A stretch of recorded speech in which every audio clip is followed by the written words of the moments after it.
If you're interested in FIFA Mobile, I currently have a second channel where we run a FIFA Mobile Road to Glory, link down below. And if you need any coins for Ultimate Team to get a head start on the game, head to the link in the description. Use the code TVM for a discount at checkout. What is going on, guys? TVM here. Welcome back to a brand new video and another grind, which was, of course, Joshua King. It came with another 2 cards. We will review them. In fact, I already have done. Just need to commentate them and upload them. But I thought I'd do King first, as he is the one that is going to determine whether you start this or not, really. Dak is the other player. Sinclair is arguably the best looking card of the 3, and the reason I say that is because he just fits this game better than the other 2 do. But we'll talk about those when we get to them, of course. We'll talk about Joshua King now.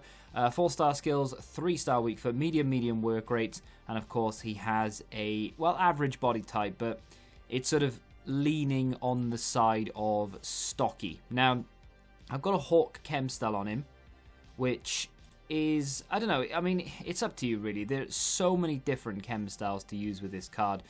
Probably the most popular, and the one that I would actually recommend to use, is a finisher. He doesn't really need a boost of pace. What he needs is a boost of agility, because in-game, he's 6 foot, he has that sort of average to stocky body type, and he only has 80 agility. He doesn't feel the most mobile player in the world, and that is definitely going to be something that I take into consideration when we look at how good he is and whether he's going to be used in a competitive setting or not. Without any chem styles at all, 90 acceleration, 96 sprint speed, which is good. Very good, actually. Very well-rounded in terms of his dribbling, passing, shooting, and physicals, and in the air as well. It's an extremely well-rounded card in general. The only thing he can't do is defend, which is fine because he's more or less a striker anyway. 84 positioning and finishing, 85 shot power, 83 long shots, decent enough volleys, very good penalties. I mean, does it matter? If you can time it, then I don't think it really matters. Like, I've taken penalties with people who've got like 60 something. As long as you time it right, it's fine, it'll go in.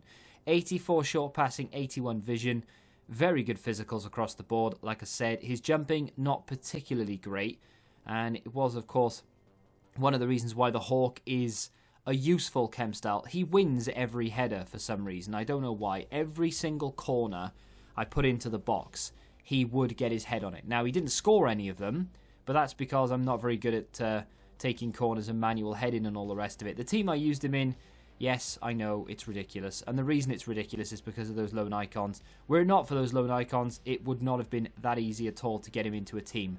And that is, of course, going to be the problem. Him and Erling Haaland up front, maybe. But to be fair, it's going to be difficult to get him into any sort of team.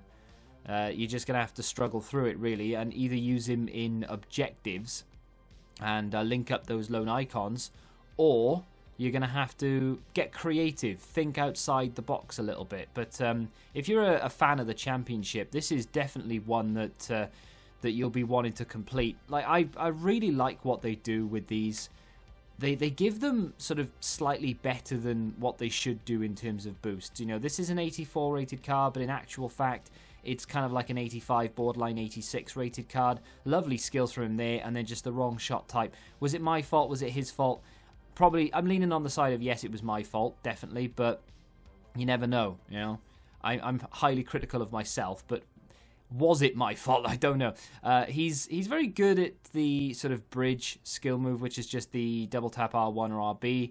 Of course, he's got very good strength, so he does kind of, not glitch through people, but sort of half muscles his way through, I guess. The pace takes him the rest of the way. His shooting from distance is solid, but it's not fantastic, as you would imagine.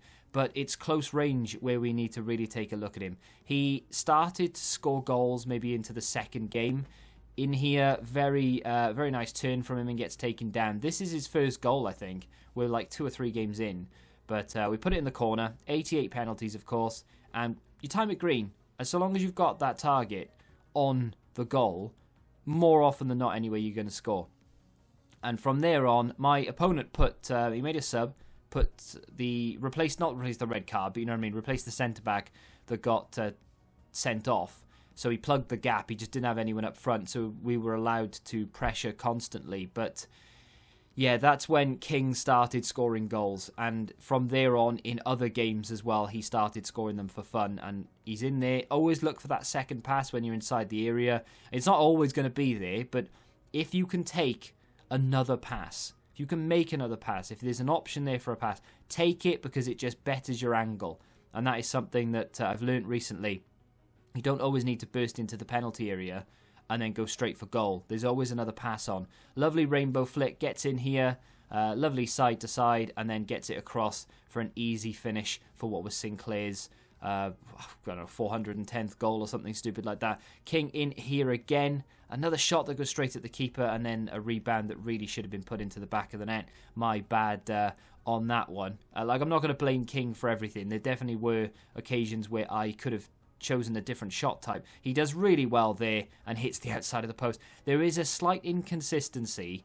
For all of my faults, and for as many times I'd like to blame myself and no one else, there is a slight inconsistency, unfortunately, with King's finishing. And I can't put it down to composure nor finishing itself, because they're both 84 and 83. He shouldn't be making as many mistakes in front of goal as he is. But unfortunately, for whatever reason, he is. So just bear that in mind. In terms of how good the card is itself, I mean, it's good, and it's a mid-range, well-rounded striker, and that is a fantastic finish. The power that he generates behind that, I was a big fan. That kind of made me go, oh, hang on a minute then. Is he maybe a little bit better at finishing than I'm giving him credit for? Maybe it is me taking the wrong shot type. Does really well there. Juggles his way through. Manages to beat 3 of them and then just gets taken out by the 3rd. And then again, another penalty timed into the corner. Doesn't always have to be green timed either. You can just time it. As long as you don't hit it in the grey, which is, of course, a non-timed shot, and you don't hit it in the red, because that would be a nightmare, you'll be fine.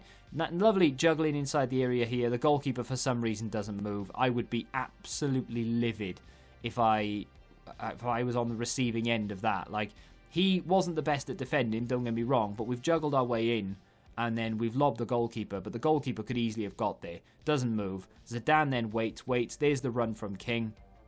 He has medium work rate, so he's very much reluctant to do so, and then we dink it over him, make it 5-0, and my opponent decides to call it quits, which is fair play.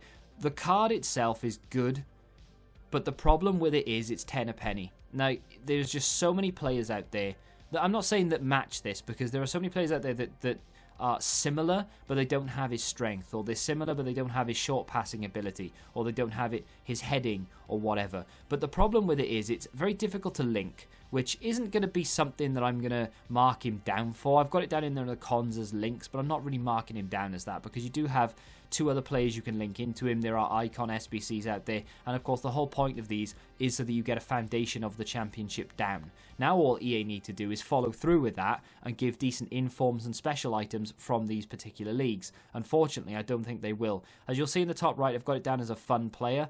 Even though I believe you could probably use it as a competitive card, and some people, this may actually be an upgrade over your current player, I just don't really see that it's worth all of that grind, kind of, just to get him to improve on what could probably be a 30k card off the market. Does that make sense? Like, he's really good, but he's sort of average really good. He's really well-rounded, but it's an average really well-rounded card. I like it. I think it's decent. You could definitely cause some damage with it, but I think it's one for more objectives. And that's what the way people need to look at these. These cards, yes, they're decent and they are worth working for. Oh, they're not going to replace my Mbappe. Well, no, of course they're not. But can they replace a player who is in your 77 rated managerial masterpiece team? Is it going to be a player that can go into your next objective team to unlock the next player? Or when icon swaps drops in, I don't know, a week and a half, 2 weeks, could he be a player that goes in your first owner championship side, which we're more than likely going to need at some point?